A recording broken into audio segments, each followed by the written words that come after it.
Mami, Papi.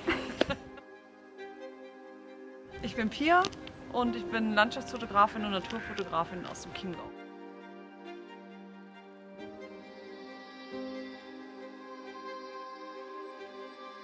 Wenn ich länger unterwegs bin, also mehrere Tage in den Bergen, dann habe ich den Shin dabei, weil er schön groß ist, und da habe ich dann noch Equipment dabei wie Camping, Ausrüstung, Schlafsack, Isomatte und sowas. Ich habe quasi in erster Linie Equipment dabei, wenn ich 2 Stunden vorher schon am Spot bin, weil ich es wichtig finde, dass man rechtzeitig vor Ort ist, also A, um eine Bildkomposition zu finden, und B, einfach lieber 2 Stunden zu früh als 5 Minuten zu spät. Und dafür passt halt hier wirklich super alles rein in den Shin, weil ich Verpflegung dabei habe, noch eine Daunenjacke fürs lange Warten. Hier die große Camping Queen, ne? Wenn ich da warte, kann ich halt meine Jacke noch anziehen, meine Mütze, einen schönen heißen Tee trinken und ja, schau quasi der Natur zu, wie sie aufwacht. Grüß dich!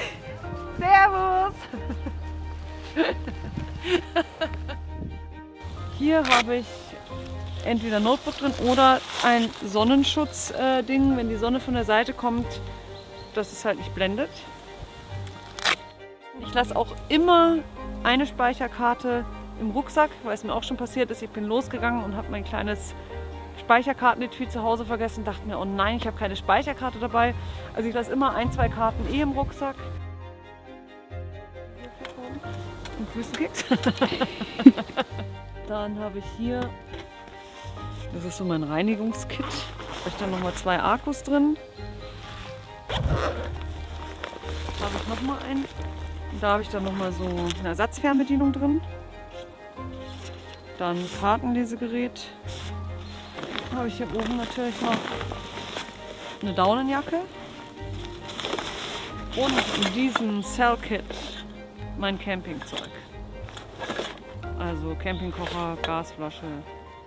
Jetzt kriege ich aber meinen Schlafsack nicht rein oder meinen Campingkocher oder meine Fressalien, die wichtig sind, nicht rein.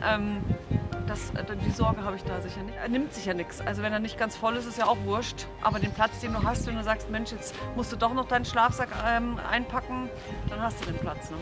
Allein Wasser, wenn man 2, 3 Liter Wasser dabei hat, sind schon mal wieder 3 Kilo. Dann bist du schon bei 5 Kilo. Dann hast du noch die Kamera, 3, 4 Objektive, dann bist du schon, das läppert sich. 15, 20 Kilo, glaube ich, bist du da schon gut dabei. Es gibt so eine 10 Stunden Hardcore-Wanderung in Österreich. Und da muss ich auch bivakieren oben, weil das schaffe ich nicht an einem Tag rauf und runter.